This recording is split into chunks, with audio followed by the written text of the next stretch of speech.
If you only watch one money video this year, make it this one. Most people spend their entire 20s and 30s working hard and still end up broke. Not because they didn't try, but because nobody showed them how money actually works.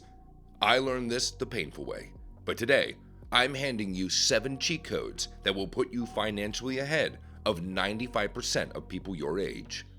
Number 1. Master asymmetric risk. Most people have never been taught the difference between a smart risk and a dumb one. They hear the word risk and they freeze. Back up, don't do it, play it safe. But here's the thing.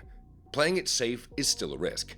It's just one that kills you slowly, quietly, and over a very long time. Think about how you make money right now.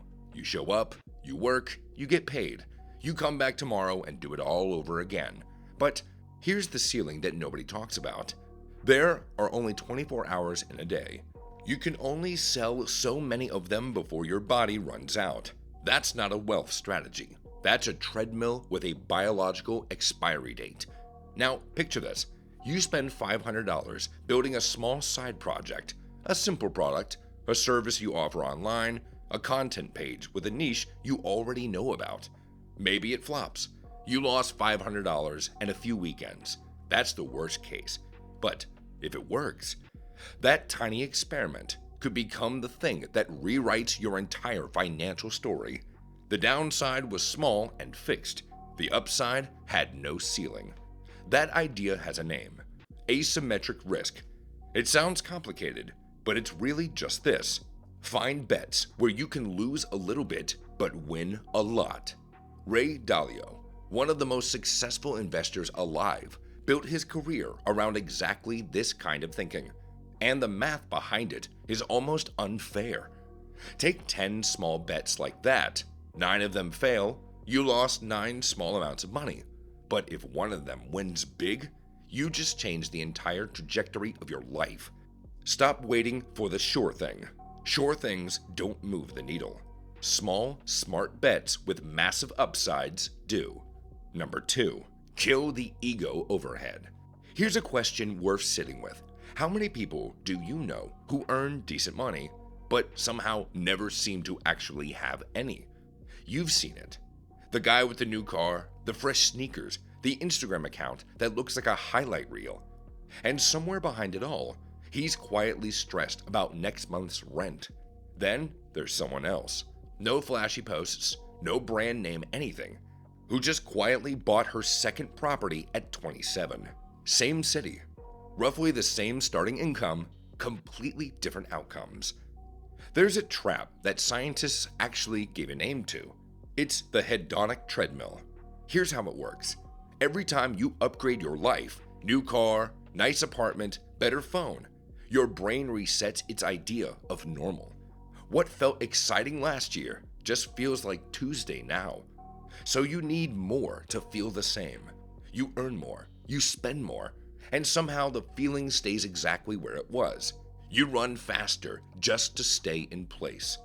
Morgan Housel, who wrote one of the most honest books about money ever written, The Psychology of Money, said it simply. Wealth is what you don't see. It's the money that was never spent. It's the freedom to walk away from a job that's slowly draining you. It's the ability to handle a crisis without falling apart at 2 in the morning. Honestly, here's the number that should change how you think about everything. A person earning $500,000 a year but spending $450,000 is more financially fragile than someone earning $70,000 and only spending $30,000. One bad month and the high earner panics. The other person just keeps building, quietly, steadily, invisibly. The gap between what you earn and what you actually need, that's real wealth. Protect it like it's the most valuable thing you own, because it is. Number 3, use permissionless leverage. Tell me if this sounds familiar. You're working hard, you're putting in the hours, and somewhere in the back of your mind, there's this quiet, uncomfortable truth. If you stop tomorrow, the money stops too. Everything you've built depends on you physically showing up.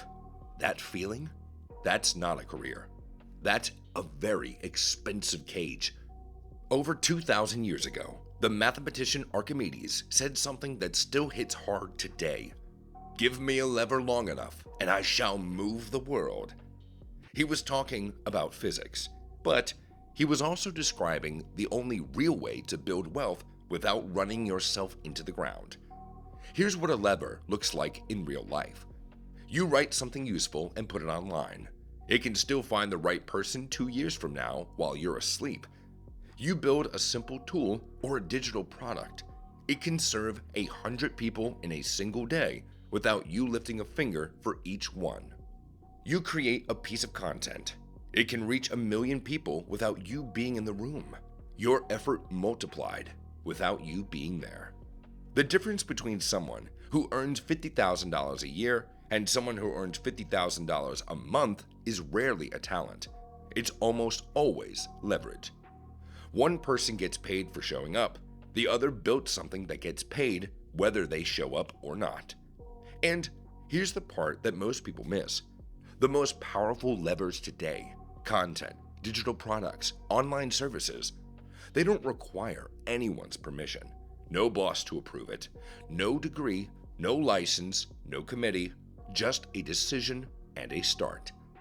If your income only exists when you're physically present, you don't have a career. You have a very expensive clock that stops the second you walk away from it. Number 4, arbitrage strategic debt. If I said the word debt to you right now, what do you feel? Probably something tight in your chest, maybe stress, shame, and that totally makes sense, because most of the debt most people know is the kind that slowly bleeds them dry. Credit cards, buy now, pay later, a car loan on something that loses value the moment you drive it home.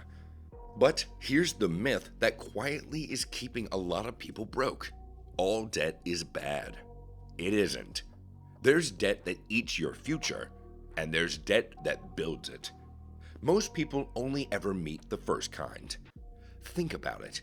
You borrow money at 6% interest, and you use that money to buy something that pays you back 15% every year. You're making 9% profit on money that was never even yours to begin with. The bank funded your wealth and is barely getting the credit. Not a trick.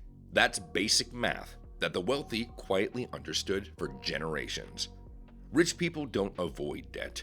They use it carefully, like a scalpel, not a credit card, to buy things that make money, not things that just make them look like they have money.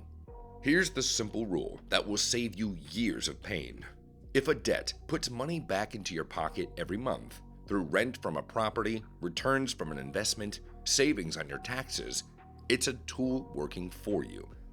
If a debt only costs you every month with nothing coming back in return, it's a leak in your budget.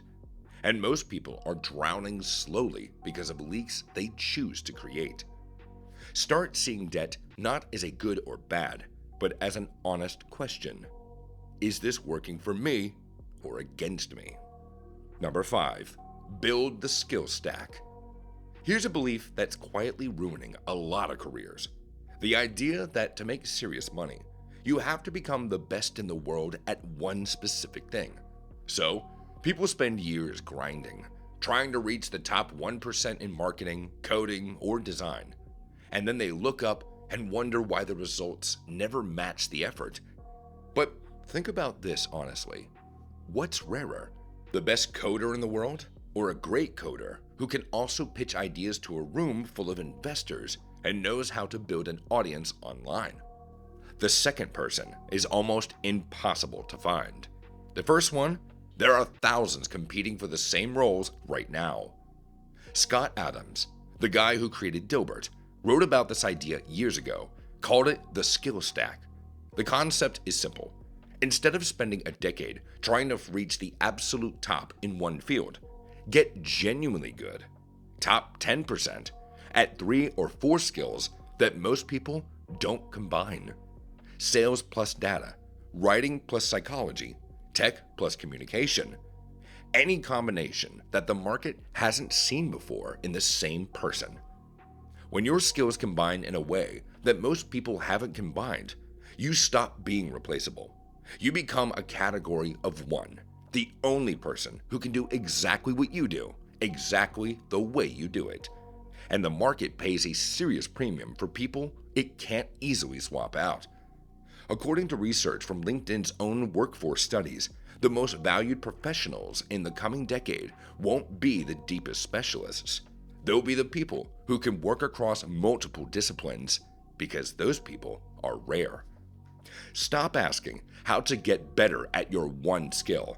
Start asking what second or third skill would make your first skill 5 times more valuable. Number 6. Master tax geometry. Nobody likes talking about taxes. It sounds boring. It feels complicated. And most people just treat it like bad weather, something that happens to you and not something that you can do anything about.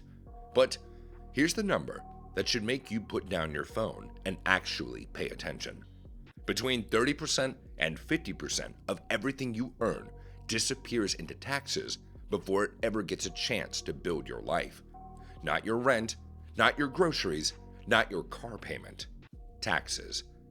According to the Tax Policy Center, the average working American sends nearly a third of their income to federal, state, and local taxes combined.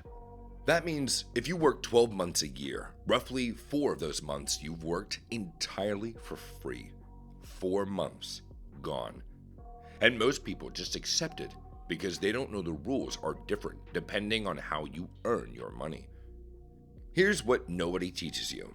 If you have a regular job, you get taxed on every dollar you make before you spend a single cent of it. But if you own a business, even a small one, the rules flip.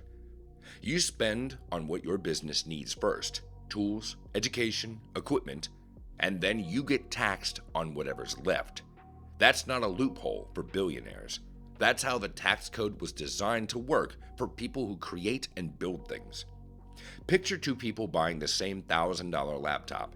The employee buys it with money they already paid taxes on, full price, no benefit. The business owner buys it as a business expense, and effectively, the government subsidized 30% of it.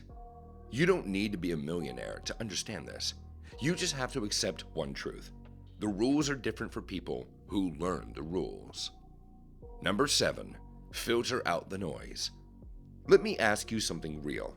How many times have you seen a financial headline that made you feel like everything was about to fall apart? How many experts have you watched predict crashes, crises, once-in-a-generation disasters, and then 2 years later, nothing they actually said played out? Here's the truth that most people aren't ready to hear. The overwhelming majority of financial media is not designed to help you build wealth. It's designed to keep you scared enough to keep watching. Fear keeps people glued to screens. Panic makes people click.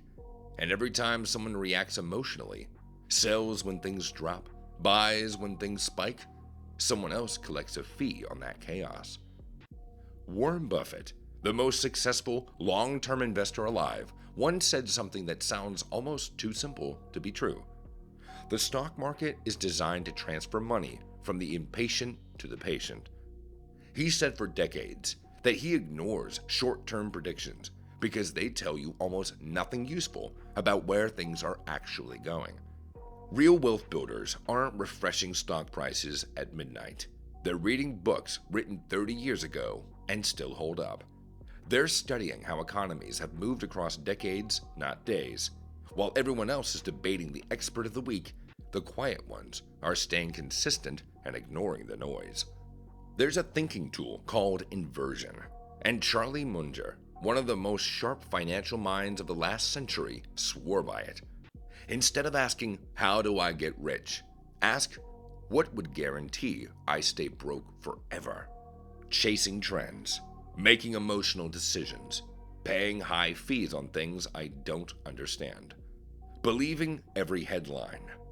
Then just stop doing those things obsessively. Wealth isn't built in noise. It's built in the quiet.